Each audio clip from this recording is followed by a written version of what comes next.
Salut la famille, j'espère que vous allez bien. Aujourd'hui, on va voir avec vous une formation vraiment complète sur la base des données. Si vous vous posez beaucoup plus de questions, comment vous pouvez réellement manipuler la base des données, si vous voulez apprendre vraiment en profondeur sur la base des données, cette vidéo est faite pour vous. Alors, on va aller avec moi ensemble, là où on va travailler sur la base des données. Alors, la première des choses à faire, nous devons nous rendre compte que nous avons euh,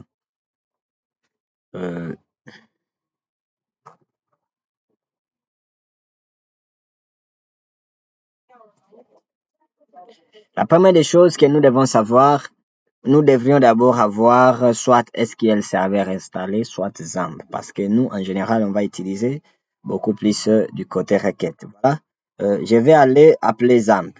Voilà, XAMPP, c'est un serveur qui est vraiment gratuit d'abord, mais c'est souvent utilisé à local comme dans notre temps ici. Voilà. La première des choses, après avoir lancé XAMPP, je vais cliquer là où c'était Start. Start en français, c'est démarrer. Maintenant ici, je vais cliquer aussi sur Start. Je vais commencer par lancer les serveurs Apache et puis je vais démarrer aussi MySQL. Voilà. Si c'est démarré là, tout ce qu'il nous reste, c'est maintenant aller déployer notre base de données, faire tout ce qu'il nous faut. C'est très simple. Je allumer la première ligne et la deuxième. Maintenant, sur la deuxième ligne qui est MySQL, je vais venir là, on a écrit admin. Ça veut dire que je suis admin. Je vais aller faire des modifications, tout ce que je veux. J'accède maintenant dans l'interface de la base de données. Voilà. Patientons quelques temps un peu. Je pense. Non, non, non. Un truc.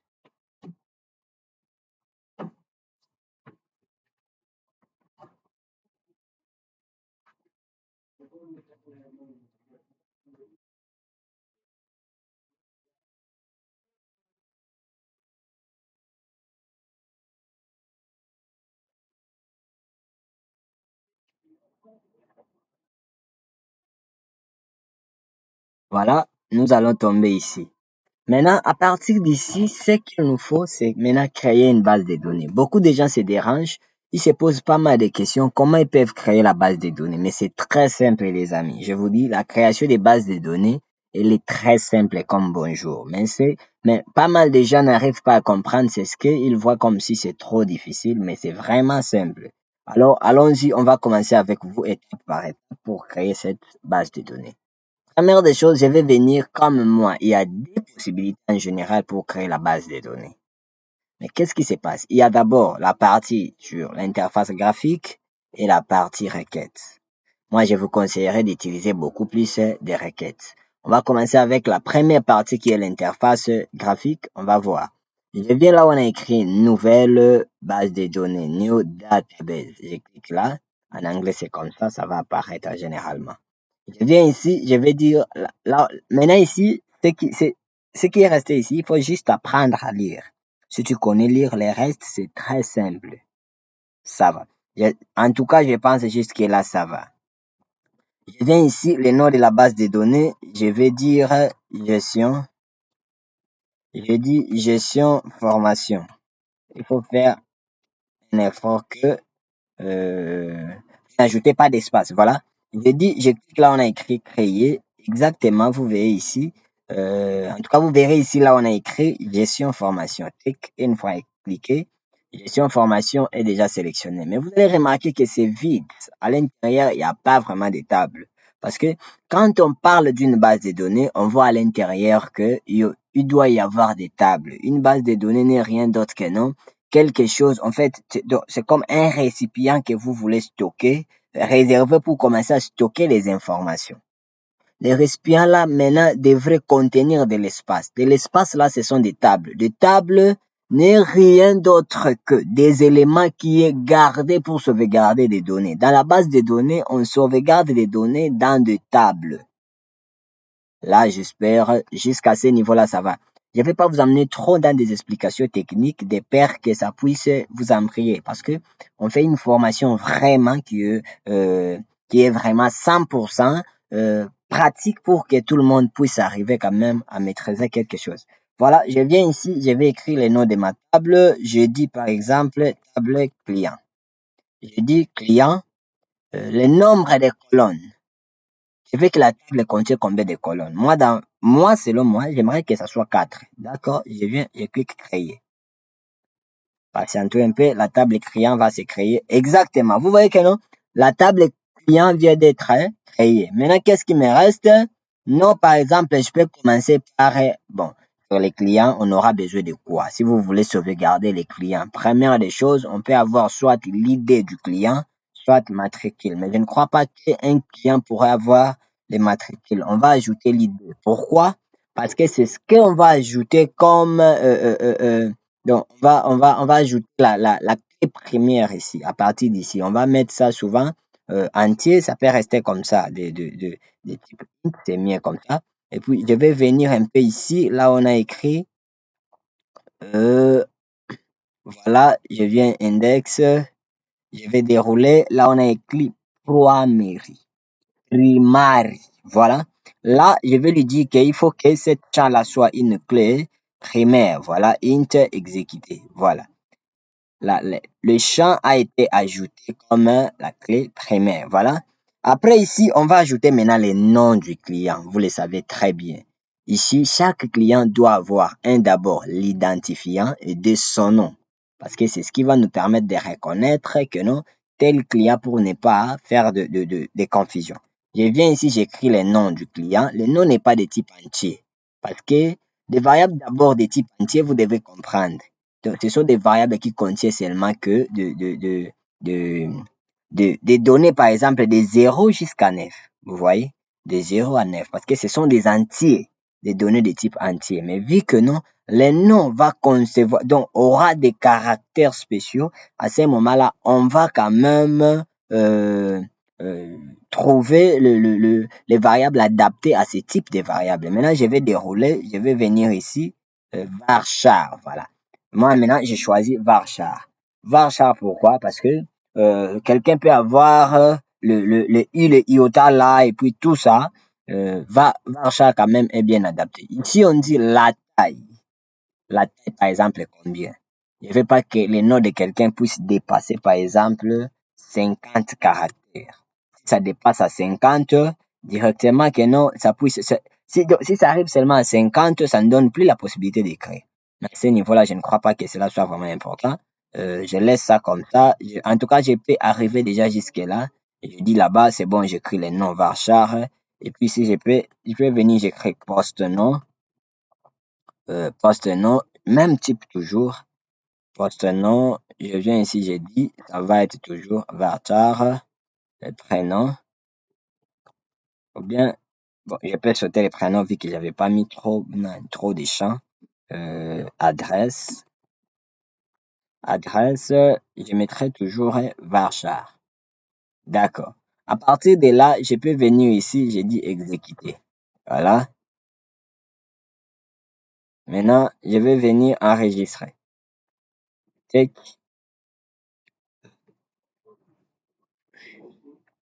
what? Bon, allons-y d'abord. Taille, je mets 50. La taille, je mets 50.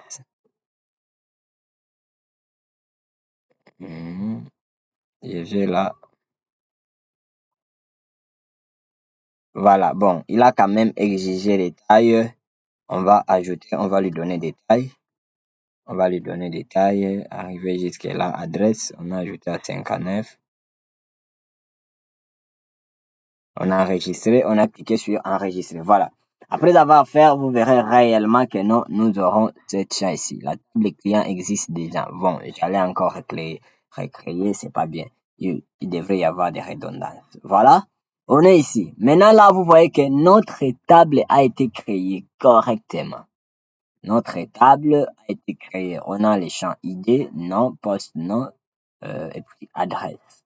Alors, pour par exemple ajouter les données, c'est très simple. On peut soit aller manipuler ça ou bien faire autrement. Vu qu'on est d'abord dans la partie de création, je vais vous montrer maintenant la manière la plus simple pour créer une base de données. Alors,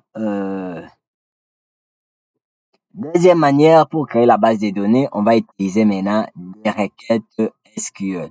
Voilà, je viens ici, là on a écrit SQL, je clique, je viens, la première des choses, je vais donner la requête, je lui dis create database. Create database, là c'est fini. Je lui ai dit crée-moi la base de données. Ce qui reste là, je dois lui dire maintenant le nom de la base de données que il va me créer. Par exemple, je lui dis ici gestion gestion formation. J'ai dit gestion formation, je mets comme ça. Là déjà c'est bon.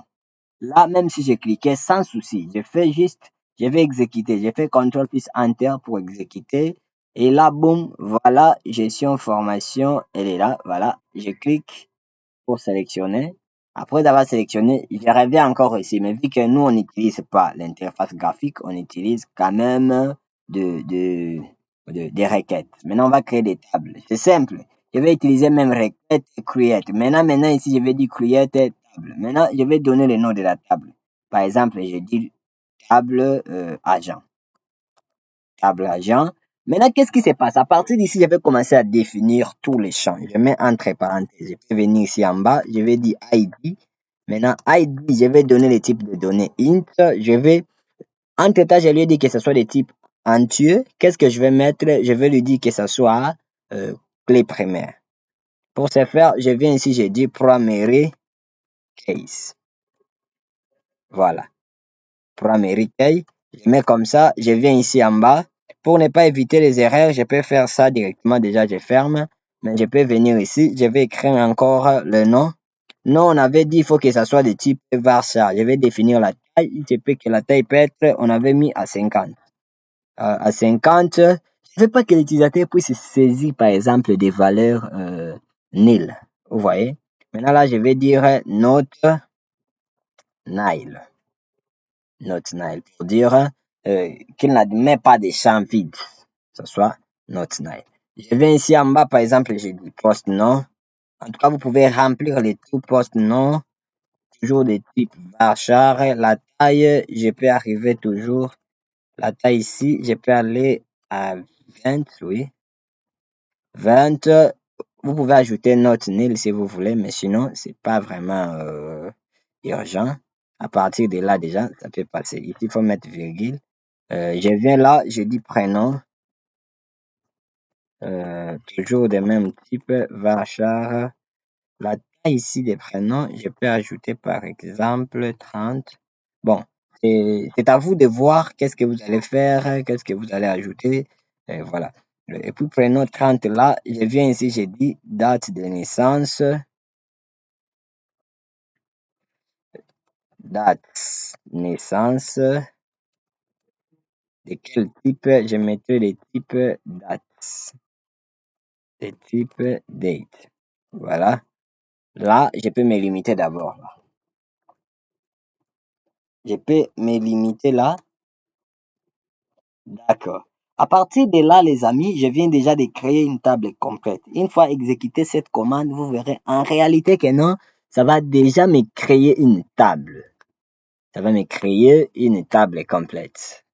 Alors, on va essayer un peu d'exécuter avec vous, on va voir. Je vais maintenir les touches CTRL plus Entrée. Exactement, vous voyez que non, notre table agent a été créée très bien. Voilà, notre table agent a été créée. Mais maintenant, comment nous pouvons ajouter les données à cette table? En général, les amis, il y a trois possibilités que je peux faire pour ajouter les données. Première possibilité, et ce qui est recommandé que la majorité des gens font, il vous faut maintenant créer une interface graphique. Ça peut être soit tu utilises un langage de programmation pour implémenter et puis tu vas commencer à insérer les données et puis ça va commencer à venir à l'intérieur de tes tables. Ou bien carrément tu peux utiliser des requêtes ou bien tu peux utiliser l'interface graphique pour insérer des données mais à partir d'ici à la base de données.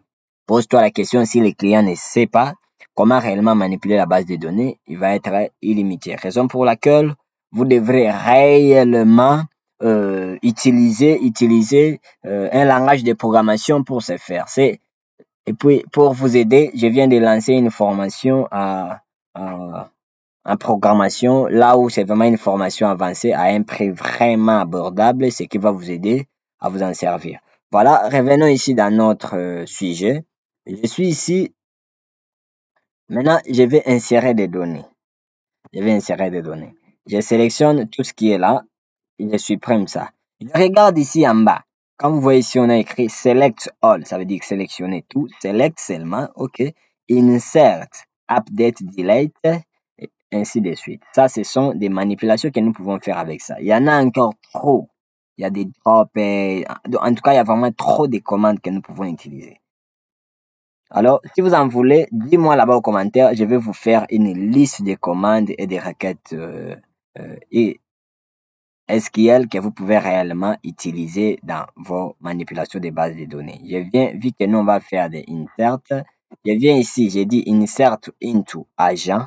Ça veut dire, j'ai dit insérer dans la table agent dont le champ est ID, nom, poste, nom, prénom, date de naissance, values. C'est bon? Je viens ici